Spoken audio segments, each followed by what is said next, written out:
नमस्कार, आप देख रहे हैं रितम और मैं हूं आपके साथ नलिनी सिंह पालेवाल। प्रधानमंत्री नरेंद्र मोदी आज तेलंगाना के हैदराबाद पहुंचे, जहां उन्होंने 11,300 करोड़ रुपए की विकास परियोजनाओं का उद्घाटन और शिलान्यास किया। इसमें पीएम ने सिकंदराबाद तिरुपति वंदे भारत एक्सप्रेस को हरी झंडी दिखाकर रवाना किया। इसके बाद प्रधानमंत्री नरेंद्र मोदी ने हैदराबाद में एम्स बीबी नगर का शिलान्यास किया। उन्होंने 5 राष्ट्रीय राजमार्ग परियोजनाओं, सिकंदराबाद रेलवे स्टेशन के पुनर्विकास और अन्य विकास परियोजनाओं की आधारशिला भी रखी।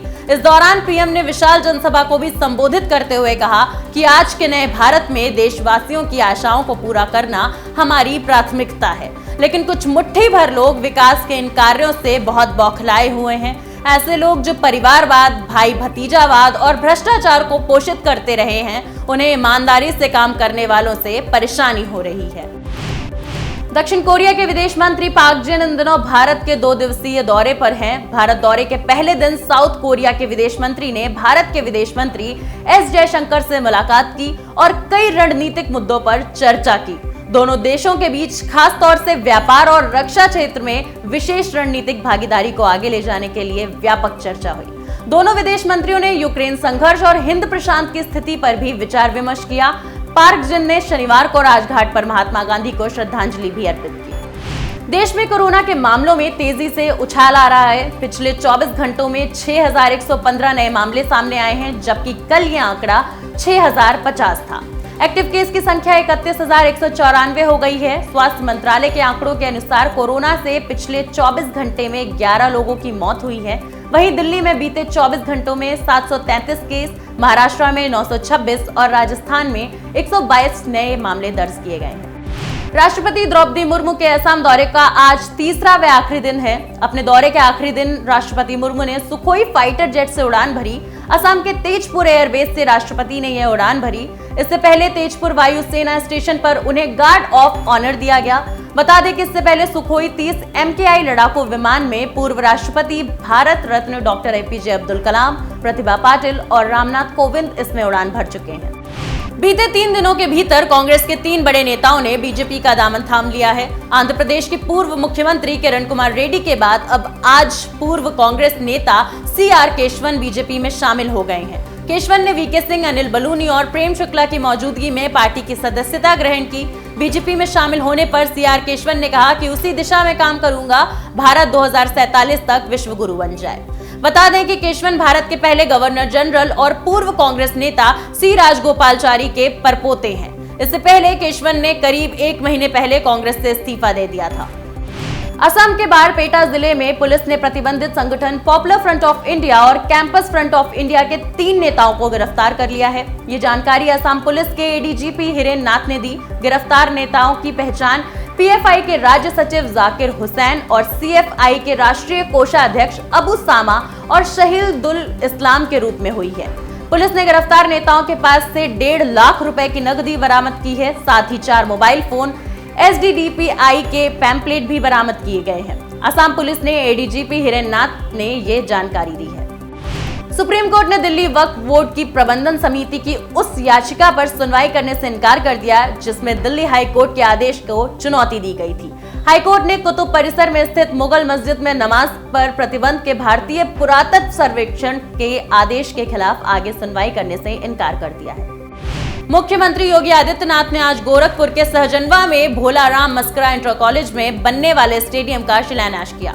यह स्टेडियम 3 एकड़ क्षेत्रफल में करीब 10.43 करोड़ रुपए की लागत से बनेगा। सीएम योगी ने खेलेगा यूपी, बढ़ेगा यूपी का नारा दिया। इस दौरान सीएम ने कहा कि अब युवाओं को अपनी प्रतिभा दिखाने के लिए बाहर जाने की आवश्यकता नहीं।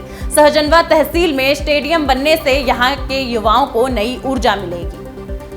देश में आतंक और उसको संरक्षण देने वालों के खिलाफ सुरक्षा एजेंसियां लगातार कार्यवाही कर रही हैं। इसी कड़ी में राष्ट्रीय जांच एजेंसी यानी NIA में भारत और श्रीलंका के बीच अवैध ड्रग्स और हथियारों की तस्करी का खुलासा किया है। तमिलनाडु में छापेमारी के बाद NIA ने एक व्यक्ति को गिरफ्तार किया। एजेंसी ने उसके पास से बड़ी मात्रा में नकदी, सोना और ड्रग्स बरामद किए। इसमें बड़ी बात यह है कि इस गिरोह का मकसद टाइग्रेस ऑफ तमिल इरलम को फिर से एक्टिव करना है। छत्तीसगढ़ के सुकमा जिले में 2 नक्सलियों को आज पुलिस ने गिरफ्तार किया और उसके पास से विस्फोटक भी जब्त किया गया। मामले की जानकारी देते हुए पुलिस ने बताया कि गिरफ्तार किए गए दोनों माओवादियों पर 1-1 लाख का इनाम भी है।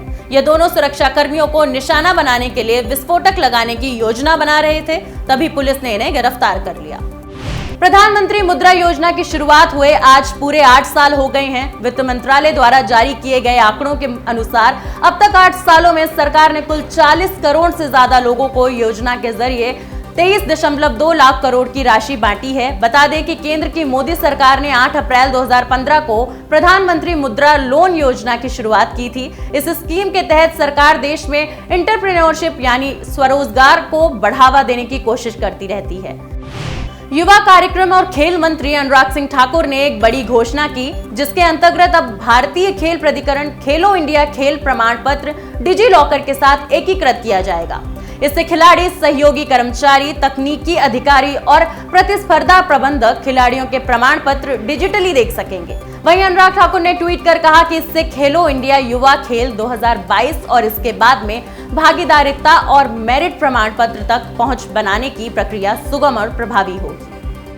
महाराष्ट्र में कुल 14 फ्रांसीसी कंपनियां 5,700 करोड़ रुपए निवेश कर रही हैं। ये कंपनियां राज्य में व्यवसाय को विस्तार दे रही हैं और इसके लिए नए कारखाने लगा रही हैं।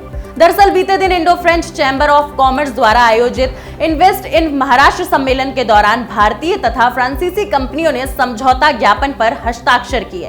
तो वहीं फ्रांस के महावाणिज्य दूत सेरे शार्लेट ने कहा कि फ्रांसीसी कंपनियों के लिए महाराष्ट्र में अपना व्यवसाय बढ़ाने के विशाल अवसर उपलब्ध हैं। इससे दोनों देशों के बीच आर्थिक संबंध मजबूत हो रहे हैं।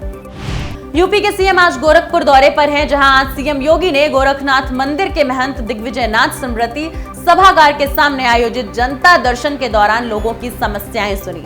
इस दौरान मुख्यमंत्री योगी आदित्यनाथ ने कहा कि रुपयों के अभाव में आर्थिक रूप से कमजोर किसी भी घर की बिटिया की शादी नहीं रुकेगी। साथ ही किसी मरीज का इलाज धन की कमी से बाधित नहीं होगा। हर जरूरतमंद की मदद की जाएगी। ऋषिकेश और नरेंद्र नगर क्षेत्र में होने वाली G20 की बैठकों से पहले यहां की सड़कों और पुलों को चमकाया जाएगा। इसके लिए राज्य सरकार की ओर से लगभग 70 करोड़ रुपए का बजट जारी किया गया है। बता दें कि उत्तराखंड में G20 की 3 बैठकें प्रस्तावित हैं। इनमें से पहली बैठक 26 से 28 मार्च के बीच नैनीताल के रामनगर में हो चुकी है, जबकि 2 बैठकें 25 से 27 मई और 26 से 28 जून के बीच नरेंद्र नगर और ऋषिकेश में होनी है। साउथ के सुपरस्टार अल्लू अर्जुन आज अपना 41वां जन्मदिन मना रहे हैं। अल्लू अर्जुन ने अभी कुछ दिन पहले ही अपने एक्टिंग करियर के 20 साल पूरे किए हैं। वर्ष 2002 में मात्र 20 साल की उम्र में इन्होंने अपने एक्टिंग करियर का डेब्यू किया था। बता दें कि अल्लू अर्जुन की पुष्पा द राइज साल 2021 में कोविड पाबंदियों के बीच सुकुमार द्वारा निर्देशन में बनी फिल्म ने जमकर धमाल मचाया था। फिल्म ने बॉक्स ऑफिस पर तगड़ी कमाई की थी। अब इस फिल्म को दूसरे पार्ट के आने की चर्चा जोरों शोरों पर है। पाकिस्तान इस समय गंभीर आर्थिक संकट से गुजर रहा है। यहाँ के केंद्रीय बैंक में मुद्रा भंडार 2 बिलियन अमेरिकी डॉलर से भी कम हो गया है। अमेरिका थिंक टैंक संस्था United state institute of peace ने पाकिस्तान की मौजूदा स्थिति को लेकर एक रिपोर्ट प्रकाशित की। इस रिपोर्ट में यह कहा गया कि महंगाई, सियासी घमासान और आतंकवाद के बीच विदेशी कर्ज दायित्वों में चूक के कारण पाकिस्तान डिफॉल्टर हो सकता है। उनका मानना है कि पाकिस्तान को अप्रैल 2023 से जून 2026 यानी 3 साल तक 77.5 अरब अमेरिकी डॉलर का कर्ज चुकाना होगा।